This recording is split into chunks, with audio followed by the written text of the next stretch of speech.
말씀 보시겠습니다. 누가복음 12장 22절부터 34절까지의 말씀입니다. 주번은 좀 다른 본문을 잡았습니다. 누가복음 12장 22절부터 34절까지의 말씀입니다. 제 성경으로는 신약 115페이지에 있습니다.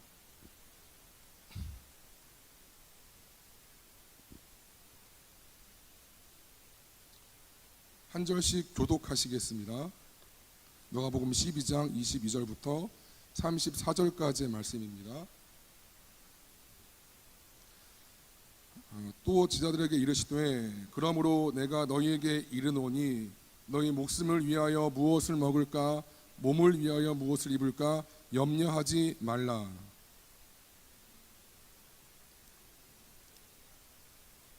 까마귀를 생각하라. 심지도 아니하고 거두지도 아니하며 골방도 없고 창고도 없으되 하나님이 기르시나니 너희는 새보다 얼마나 더 귀하냐.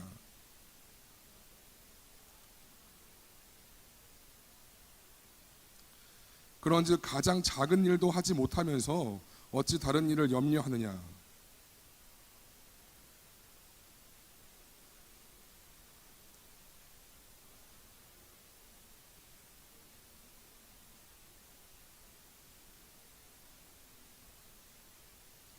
오늘 있다가 내일 아궁이에 던져지는 들풀도 하나님이 이렇게 입히시거든 하물며 너희일까 보냐. 믿음이 작은 자들아.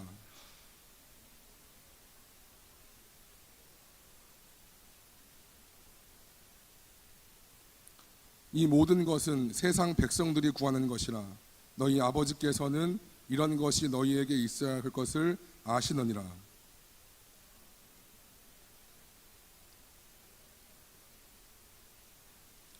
적은 무리여 무서워하지 말라. 너희 아버지께서 그 나라를 너희에게 주시기를 기뻐하시느니라.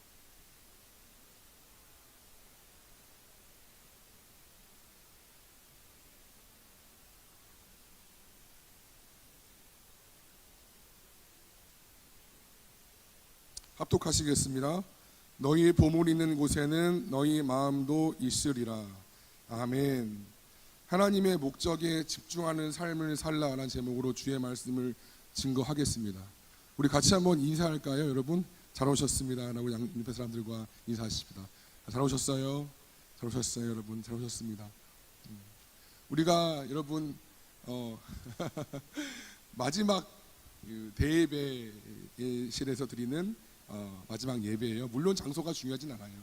어쨌든 간에 마지막 여기 장소인 거고요. 다음 주부터는 우리가 3부 예배가 내려가서 중림실에서 드립니다. 다시 중림실이 꽉 차서 더 이상 수용할 수 없을 때가 되어서 도저히 안 되겠어요. 다시 올라갈게요. 예, 그 은혜가 있었으면 좋겠습니다. 여러분, 사람은 누구를 위하여서 존재할까요? 다 목적이 있죠.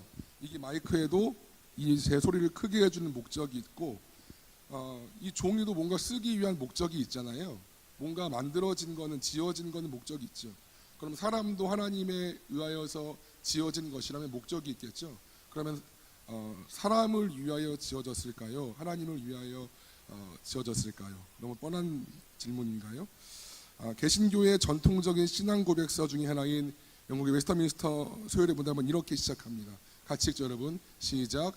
사람의 제1되는 목적은 하나님을 영화롭게 하는 것과 그를 영원토록 즐거워하는 것입니다.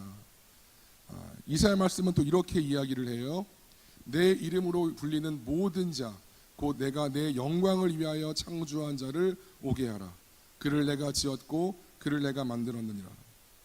사람은 자기 자신이 아니라 하나님을 위하여서 만들어졌고 지어졌습니다. 때문에 하나님께서 사람을 보실 때 다 귀하지만 하나님을 위하는 사람, 하나님을 위하는 사람을 가장 기뻐하시고 가장 사랑하시고 가장 귀하게 보십니다. 그치요? 하나님을 위하는 사람, 하나님의 영광을 위해 사는 사람을 그 목적에 합당하기 때문에 가장 귀하게 보십니다. 여러분, 인간의 몸을 입고 가장 하나님을 기쁘시게 했던 사람이 있다면 누구일까요? 예수님이지요. 그렇죠? 예수님을 향해서 하나님께서 이는 내 기뻐하는 자요, 내 사랑하는 자다라고 했어요. 왜냐하면 예수님께서 하나님의 목적에 가장 합당하게 살았기 때문에. 그 말인즉슨 우리도 예수님처럼 하나님의 목적에 합당하게 살면 하나님의 기뻐하시는 자가 되고 하나님의 사랑을 받는 자가 된다는 것이지요. 그렇다면 여러분 예수님처럼 산다는 것은 무엇을 말할까요? 여러분 우리가 예수님처럼 WWJD도 이야기하지만 예수님처럼 산다는 것은 무엇을 말할까요? 하나님은 여러 통로를 통하여서 사람에게 당신이 어떠한 분이신지를 알려주셨어요. 때론 자연을 통해서. 여러분 저는 한 번도 가본 적이 없지만 나야가라 폭포 혹시 보셨어요? 그 폭포 앞에 서면 사람들이 압도당한대요. 저는 한 번도 안 가봤어요. 그 장엄함에 뭔가 모르는 생물이 아닌 거잖아요. 근데 그 폭포 앞에 있으면 뭔가 두려움이 느껴진대요. 그리고 어떤 그 숲속의 그 자연들의 세미한 모습을 보면 어떤 경외함이 불러온대요. 왜일까요? 모든 자연 속에 하나님의 숨결이 담겨있기 때문인 거지. 그림자처럼. 어떤 때로는 하나님께서 예언자들을 통해서 하나님을 보여주세요. 근데 가장 명확한 완벽한 계시는 주님이신 것이지. 우리 예수님을 통해서 하나님이 어떤 분이신지 완전하게 보여주십니다. 왜냐하면 예수님은 하나님의 생명과 본성과 완전히 같기 때문에. 그렇죠? 하나님이 자연을 통해서 또는 예언서를 통해서 이 성경 말씀을 통해서 하나님을 나타내시지만 가장 완벽한 자기 계시는 하나님의 생명과 본성이 다 담겨 있는 똑같은 예수님이신 거죠. 그렇죠? 때문에 요한복음 14장에서 빌립이 이렇게 해요. 예수님께 아버지를 우리에게 보여주세요 라고 했을 때 빌립아 나를 본 자는 아버지를 보았거늘이라고 말씀하세요. 하나님의 본성과 생명을 그대로 담고 있는 하나님과 일치된 하나님 곧 예수님이셨기 때문에 하나님의 모습을 본 것 같은 것이지요.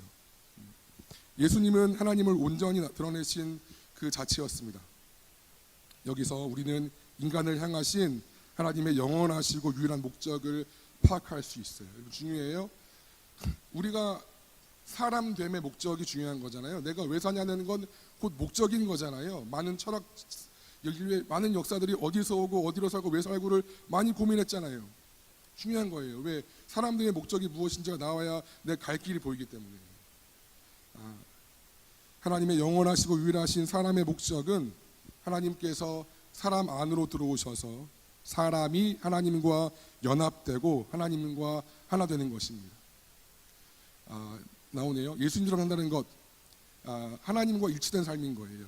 다시 말씀드려요. 예수님 안에 하나님께서 거하셔서 완전히 하나님의 생명과 일치된 그 삶을 살아가시는 것이 우리의 롤 모델이라면 우리도 마찬가지로 우리의 목적은 사람이 제가 여러분이 하나님과 하나 되고 연합되어서 사는 것, 완전한 일치까지 나아간 것이 목적이겠지요.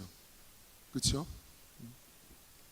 그렇다면 왜 하나님은 사람을 통해서 하나님의 생명과 본성, 하나님의 성품이 드러나는 것을 기뻐하실까요? 하나님이 자연을 통해서도 할 수도 있지만 왜 하나님께서 사람을 통해서 하나님이 드러나시기를 기뻐하실까요?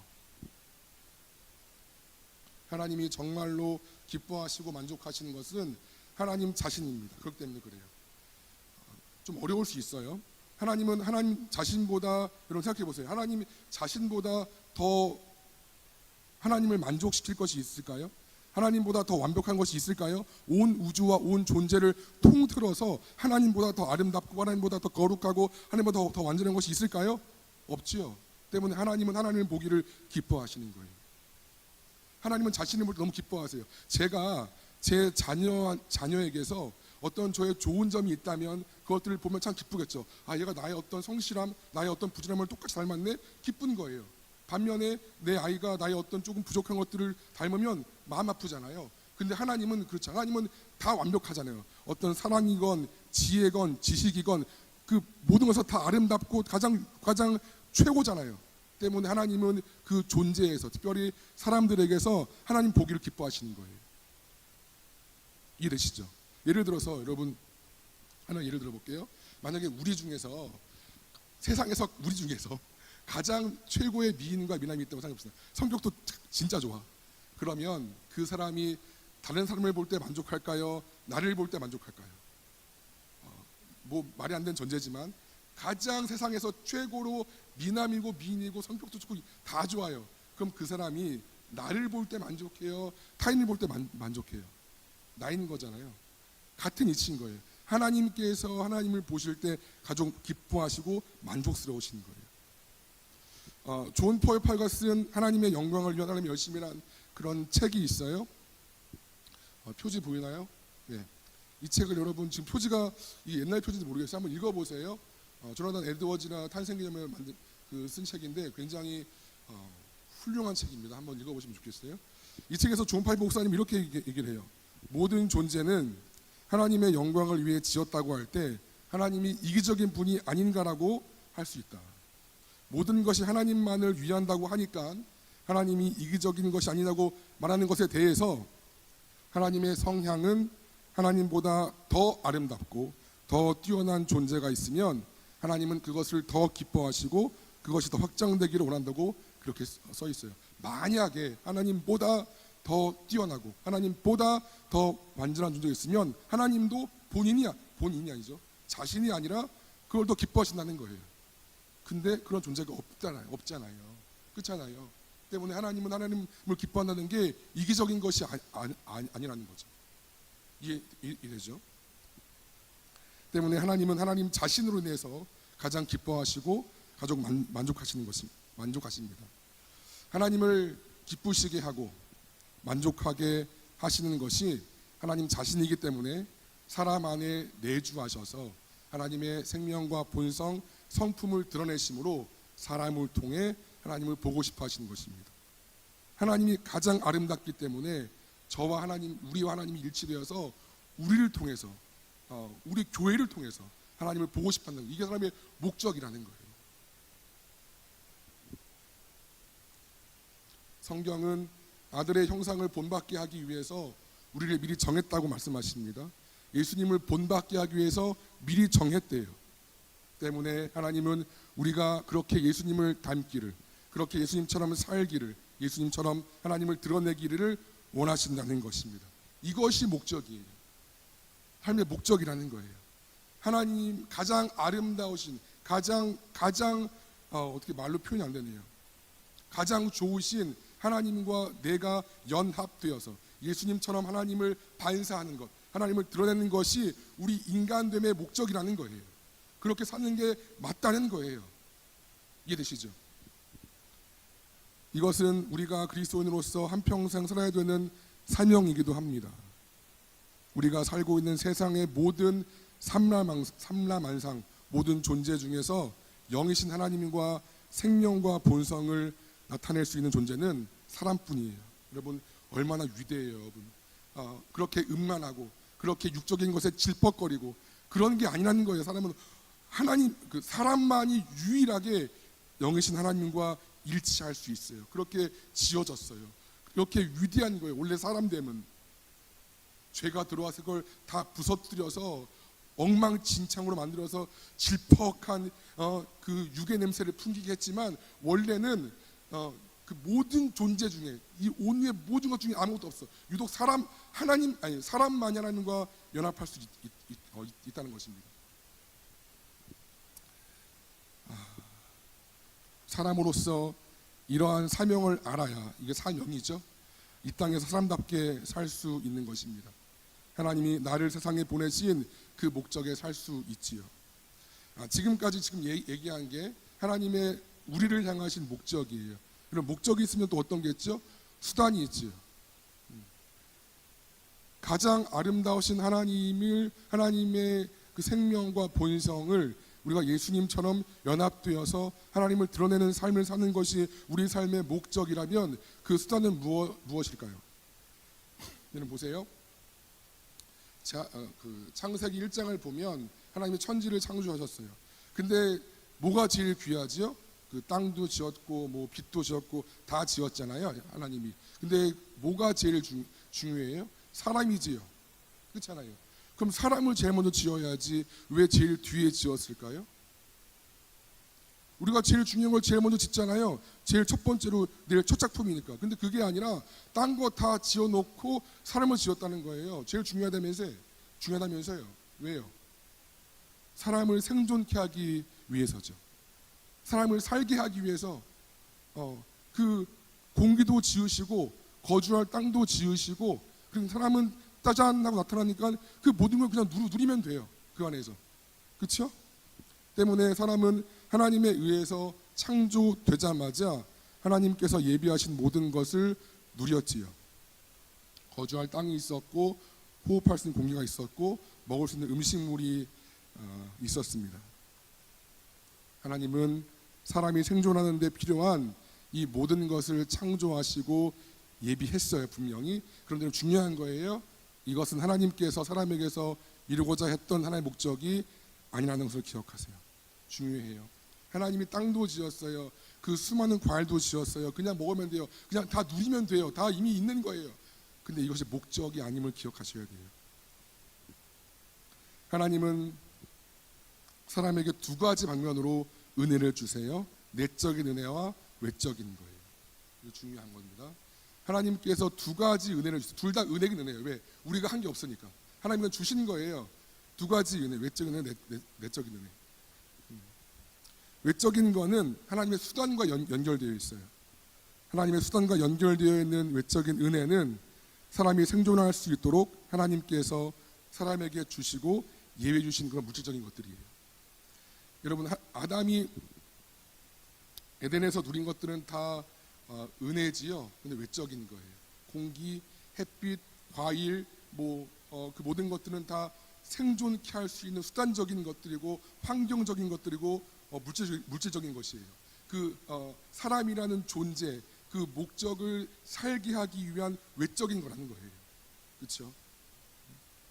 그러므로 외적인 은혜 안에 있는 사람들은 외적인 물질의 방면에서 풍부하게 누릴지라도 내적으로 마음의 영과 느낌은 공허한 거예요. 이해되시죠? 하나님이 주세요. 우리한테 우리가 살 수 있도록 이 지구 땅에서 내 있는 삶의 자리에서 살 수 있도록 준다는 거예요. 내 외적인 것들을. 근데 그것만 있다 보면은 내적인 게 없잖아요. 그것만 있다 보면 내가 공허한 거예요. 여러분, 누가 그런 사람이 있죠? 솔로몬이에요. 솔로몬 여러분 말씀 보면 그렇게 되어 있어요. 금도 흔하고 돌은 은은 돌같이 많다 그랬어요. 그 전성기 때 그냥 금이 흔하고요, 돌은 발로 차인대요. 나라에 어마어마한 부죠. 아마 전무후무한 역사의 그런 부자였을 것 같아요. 근데 그가 전도서 1장 2절을 보면 이렇게 얘기를 해요. 헛되고 헛되며 헛되고 헛되니 헛되고 헛되며 헛되다. 다섯 번을 헛되다 그래요. 그 많은 것들을 누리고 더 이상 누릴 게 없는 사람이 헛되대요. 뭐가 헛돼요? 속사람이 공허한 거예요. 외적인 은혜는 풍부한데 내적인 은혜가 없다는 거였잖아요. 반면에 내적인 은혜는 바로 사람 안으로 들어오셔서 사람과 연합하시고 사람의 생명과 본성이 되신 하나님 그 자체라고 할 수 있습니다. 내적인 은혜는 하나님께서 사람 안으로 들어오셔서 사람의 생명의 모든 것이 되어주심으로써 하나님께서 사람 안에 두신 목적, 하나님의 본성과 성품을 나타내는 것에 그렇게 도와주지요. 사람의 내면을 만족시킬 수 있는 것은 주님 자신뿐입니다. 하나님께서 성령으로 말미암아 사람 안에 들어오셔서 나의 생명과 연합하시고 그 사람이 그 하나님을 누리게 될 때 비로소 내적인 은혜를 얻는 것이지요. 이해되세요, 여러분? 외적인 은혜는 나를 생존하기 위한 거예요. 근데 그거는 수단적인 거예요. 진짜 목적인 것은 내적인 은혜예요. 하나님 그 자체예요. 하나님과 내가 연합해서 내가 내 영이 사는 게 진짜 내적인 은혜고 이게 본질이라는 거예요. 됐죠? 우리는 무엇이 내적인 은혜이고 무엇이 외적인 은혜인지를 알아야 합니다. 여러분 보세요. 어떤 형제가 병이 들었어요. 근데 막 기도했어요. 하나님 낫게 하여 주옵소서. 진짜 낫어요. 어떤 자매가 급하게 집이 필요했어요. 하나님 집을 얻게 하여 주옵소서. 집을 자취할 곳을 얻게 하여 주옵소서. 집이 구해졌지요. 하지만 이것도 하나님의 은혜 맞지, 하나님께서 응답하신 것이지요. 근데 다 외적인 거라는 거예요. 오직 하나님과 그분의 생명만이 내적인 거지요. 내적인 것입니다. 하나님께서 사람에게 주신 모든 외적인 은혜는 사람이 내적인 은혜를 얻도록 하기 위한 것입니다. 이 문장 기억하세요. 하나님께서 사람에게 주신 모든 외적인 은혜는 사람이 내적인 은혜를 얻도록 하기 위한 수단이라는 거예요. 우리가 보통 기도 제목을 내면 다 이런 거예요. 하나님, 이거 취업될 수 있도록 도와주세요. 하나님, 이 집 구해질 수 있도록 도와주세요. 나쁘다는 게 아니에요. 이것도 은혜예요. 응답해 주세요. 근데 이것만 구하면 외적이라는 거예요. 여러분, 내적인 은혜가 중요할까요? 외적인 은혜가 중요할까요? 다시 바꿔 말하면 하나님의 목적이 중요할까요? 목적을 이루는 수단이 중요할까요? 당연히 목적이죠. 내적인 은혜가 중요하죠. 왜? 이게 본질이니까. 우리가 삶을 삶에 있어서 목적 뭐야? 처음 얘기했잖아요. 하나님의 생명과 본성과 연합하는 것, 이게 목적이고 이게 우리의 삶의 이유라면, 그리고 내 주위에 있는 집이며 차며 돈이며 그런 것들은 내 외적인 은혜예요. 왜? 이 내적인 것을 이루도록 하기 위한 거죠. 그렇죠? 그러나 죄로 인해 사람의 타락 때문에 사람은 하나님의 이 내적인 은혜, 이 목적을 거절하고 외적인 물질적인 것만 누림을 바랬지요. 하나님께서 창조하신 만물만 누리기를 원하고 만물을 창조하신 하나님의 목적을 잊게 되었습니다.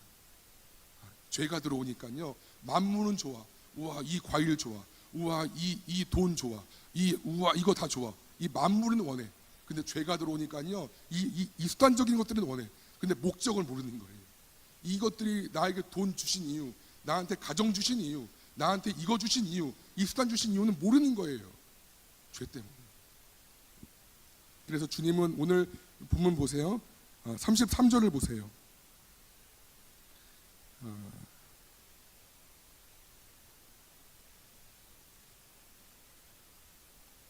제가 잘못 적었네요. 14장인데요. 제가 읽어드릴게요.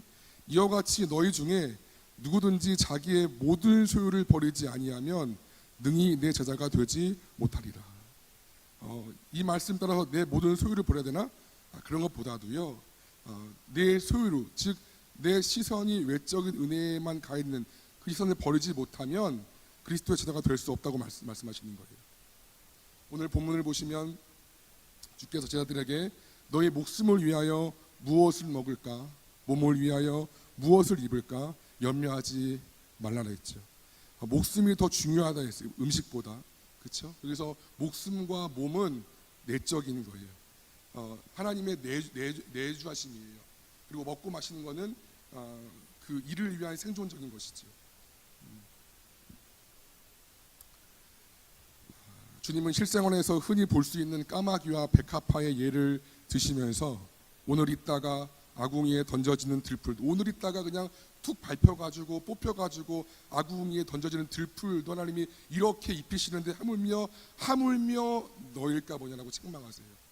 외적인 은혜만 집중한 제자들을 책망하시는 것이지. 주님은 이 모든 것은 세상 백성들이 구하는 거라고 했어요. 여러분, 세상 백성들은 외적인 은혜밖에는 못 구해요. 왜 그럴까요?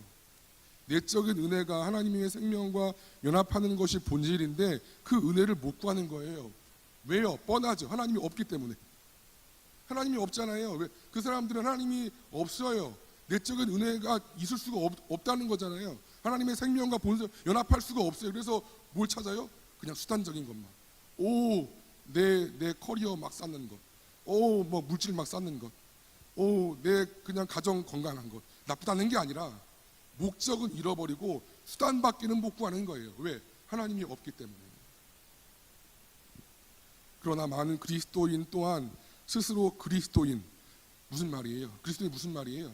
그리스도인은 무슨 말이에요? 예수님과 연합한 자라는 거예요. 내가 스스로 크리스찬이라고 한다면 예수의 부활 생명이 나와 연합했다는 거예요. 그렇다면 우리 안에는 그들과는 달리 내적인 은혜를 구하는 게 있는 거잖아요. 근데요, 많은 그리스도인들도 세상 사람들 외적인 은혜밖에는 구할 수밖에 없는 그들처럼 똑같다는 거예요. 목사면 뭐해? 제가 말하지만 장로면 뭐하고, 교회 연수 20년 다니면 뭐해? 그 안에 하나님의 내적인 목적을 못 이루면 말짱 꽝입니다. 여쭤볼게요. 여러분은 하나님의 목적을 이루는 삶을 살고 있습니까? 아니면 하나님의 목적을 수단인 것처럼 생각하며 살고 있습니까? 중요한 거잖아요. 내 인생 잘 살았다, 내 인생 하나님 보시기에 목적에 합당한 삶을 살았다는 사람만 들어가는 곳이 천국이라면 여러분 정말 진지하게 보셔야 돼요. 내가 하나님 목적을, 즉 하나님, 이게 그거예요. 그의 나라와 그의 의를 구하는 거예요. 무슨 말이냐면 하나님 나라와 하나님 의를 구하라. 그게 뭐냐면 선교 많이 하고 구제 많이 하고, 그건 하나의 모습인 거고요. 내적인 은혜, 하나님의 생명과 본성이 연합되면 자연스럽게 나오는 것이 구제고요, 사랑이고 선교인 거예요. 그러면 그 모든 것을 다 주신대요. 네가 나를 구하면, 네가 나와 연합하기를 구하면, 너를 통해서 나의 본성이 드러나게 구하면 내가 더하리라. 그냥 준다는 거예요. 왜? 그게 필요하니까. 너한테 필요하니까. 너 승진 필요하면 내가 줄게.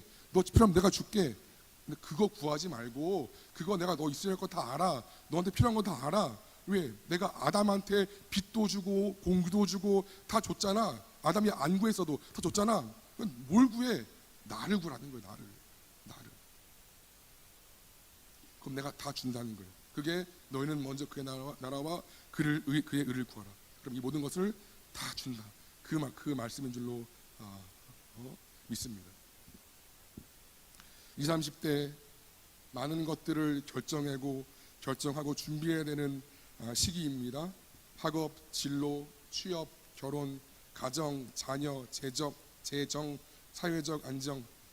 우리의 기도 제목들은 대부분 다 이런 거예요. 여러분들 다시 말하지만 오해하지 마세요. 나쁘다는 게 아니에요. 충분히 기도하세요. 근데 여기에만 집착하면 안 되는 거죠. 이 외적인 은혜를 왜 구해요? 내적인 은혜를 위해. 물질을 왜 구해요?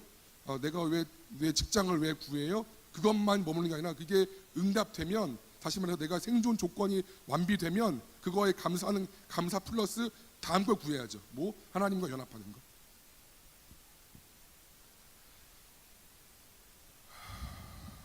하나님은 우리와 연합하시고 동행하시기를 기뻐합니다.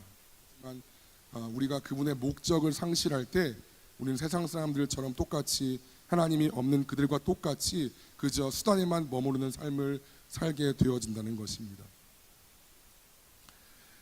그래서 하나님은 우리 가운데 이러한 목적과 하나님의 목적에 도달할 수 있도록 예수님의 형상을 닮아가고 예수님과 자라날 수 있도록 우리 가운데 뭘 줄까요?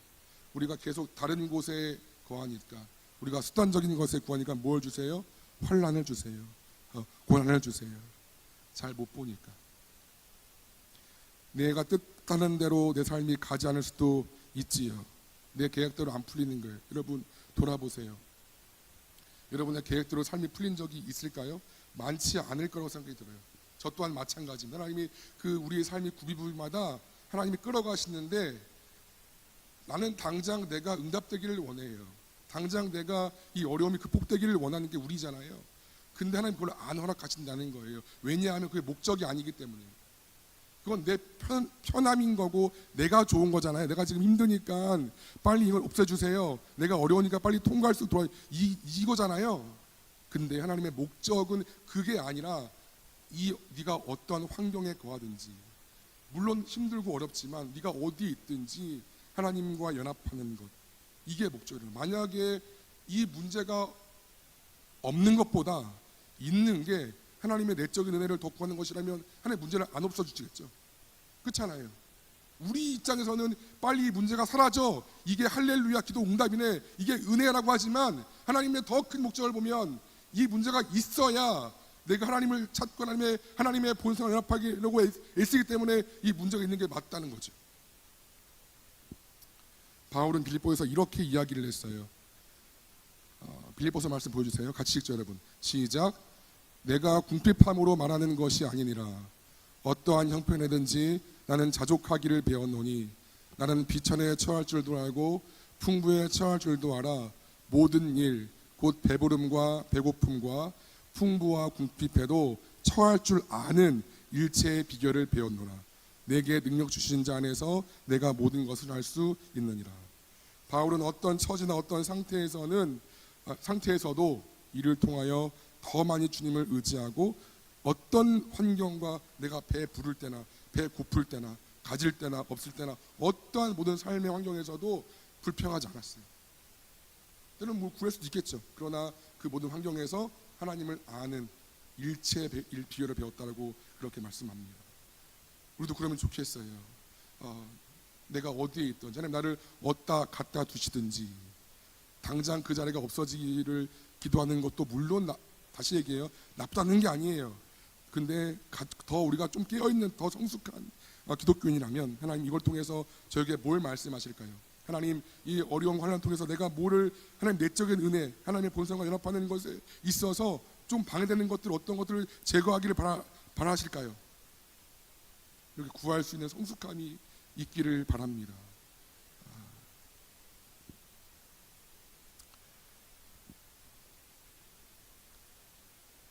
하나님의 도우심을 구하면서 내 안에 주님 닮아가는 것을 목표로 삼으시고 주님과 함께 잘 통과하시기를 축원합니다. 그게 되면 여러분이 한 단계 예수님을 향하여 자란 것이고 하나님 앞에서 여러분의 존재가 크고 넓어진 것입니다. 그런 것들을 하나 둘씩 이루다 보면 어느새 하나님 앞에서 훌쩍 커 있는 자신의 참모습을 보게 될 줄로 믿습니다. 말씀을 정리하겠습니다. 어렵지 않은 말씀이라고 생각이 들어요. 다시 얘기해요. 마이크가 소리가 안 나면 마찬가지예요. 사람으로서 하나님과 연합되는 목적을 잃으면 그 인생은 실패지요. 내가 교회 직분이 뭐든 세상에서 커리어가 어디까지 올라갔던 내가 집이 몇 평이던 하나님은 중요하지 않아요. 내가 너를 이 땅에 보낸 목적 네가 나와 연합하여서 나를 드러내고 나를 표현하고 그래서 열방의 많은 사람들에게 나를 보게 해주는 것 그것이 우리의 사명이고 우리의 목적인데 네가 이것대로 살았니만 보세요. 그게 쉽게 얘기하면 예수님 닮아가는 것이지요. 그게 쉽게 얘기하면 하나님 나라가 확장되어져 간다는 거지. 그리고 외적인 은혜 하나님이 이걸 이루기 위해서 건강 주시고요 물질 주시고요 다 주신다는 거예요. 근데 여러분 이 외적인 것에만 둘러싸여서 여기만 바라보지 않기를 바라요. 여러분의 문제통에서 기도하시긴 하시되 더 큰 차원 먼저 그의 나라와 그의 의를 구하는 것 즉 하나님과 연합하는 것을 먼저 추구하는 것을 간절히 소원합니다. 지금 어느 환경에 있든지 어느 위치에 있든지 여러분이 어떤 문제에 있든지 문제 없는 사람 어디 있어? 저도 문제 있어요. 다 있잖아요. 문제 각자 맞게 어디 있든지 예수님 닮고자 성령으로 그분과 연합하고자 하나님의 목적대로 살아가면서 진정한 인생 성공을 추구하는 하나님의 거룩한 백성 될 수 있기를 주님의 이름으로 간절히 소원합니다. 여러분들 꼭 그렇게 되시기를 바라요. 세상 사람들이 어쩔 수 없잖아. 하나님이 없으니까 모르는 거잖아. 근데 우리는 그렇게 닮지 맙시다. 하나님과 연합하여서 가장 아름다우신 가장 위대하신 여러분 놀랍지 않아요? 전 이거 묵상하면 너무 놀랐어요. 사람만이 모든 존재 중에서 하나님을 표현할 수 있다는 거예요. 얼마나 위대해 우리가. 다시 말해서 말이 좀 더 길어지네요. 여러분이 저를 봤을 때 제가 설교를 얼마나 잘하는지 모르겠어요. 제가 얼마나 사역을 잘 기획하는지 모르겠어요. 근데 여러분 저를 봤을 때 하나님이 안 느껴진다. 저 목사님 저 사람들 봤는데 하나님이 안 느껴져. 하나님이 안 보여. 그럼 저는 실패한 성도예요. 저는 실패한 목회자입니다.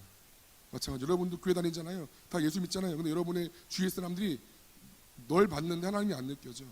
하나님의 뭔지 모르겠어. 여러분도 실패인 거예요.